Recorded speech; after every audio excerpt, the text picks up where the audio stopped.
नमस्कार सकाळर बड़ खबर संभाव्य बात्या साहिन 24 घंटे सामुद्रिक झड़ रूप धारण करिबो बोली सूचना देला भारतीय पाणीपाग विभाग।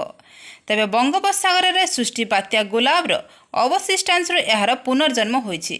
साइक्लोनिक स्टॉर्म को नहीं अलर्ट जारी करिछि भारतीय पाणीपाग विभाग।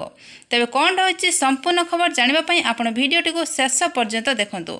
आम चैनल सह जोड़ी रहा चैनल को सब्सक्राइब करी पाखरे आसुथिबा घंटी चिन्ह को दबाई दियंतु एवं वीडियो को गोटे लाइक करंतु।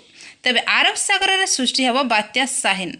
बंगोपसागर में सृष्टि बात्या गुलाबर यह रहिबो एक अवशिष्टांश। साइक्लोनिक स्टॉर्म को नहीं अलर्ट जारी करिछि भारतीय पाणीपाग विभाग। वर्तमान आरब सागर में येलो मार्कर लो प्रेशर अवपात रूप नहीं सारी। यही अवपात उत्तर पूर्व आरब सागर और संलग्न कच्चर केन्द्रीभूत होइछि। आगामी 12 घंटे यह डीप डिप्रेशन में परिणत हो गुजरात उपकूल मुहां हेबो।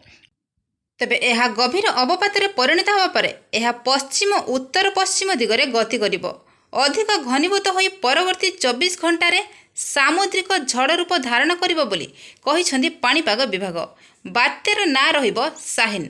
आसंता 2 तारिख रे बात्या सिवियर साइक्लोनिक स्टॉर्म भी होई पारे। एतिके बेले पवनर बेग घंटा प्रति 90 रु 100 किलोमीटर एवं स्थल विशेष रे बढ़ी 110 किलोमीटर छुई पारे।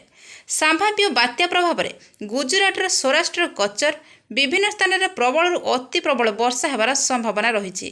सेहीपरि गुजरात एवं दक्षिण कोण में किछि स्थान में प्रबल बर्षिब। आज संध्यार उत्तर पूर्व आरब सागर समेत गुजरात और दक्षिण महाराष्ट्र उपकूल में समुद्र भीषण अशांत रहिबो।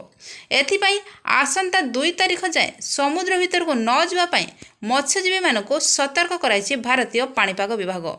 एबे ओडिशा पाई कौनसी भी विपद संकेत नाही बोली आशा करा जाउछि। तेबे एही भली लेटेस्ट अपडेट पाइबा पई आपण आम वीडियो को गोटे लाइक करंतु, कमेंट करंतु, ता सहित शेयर करंतु।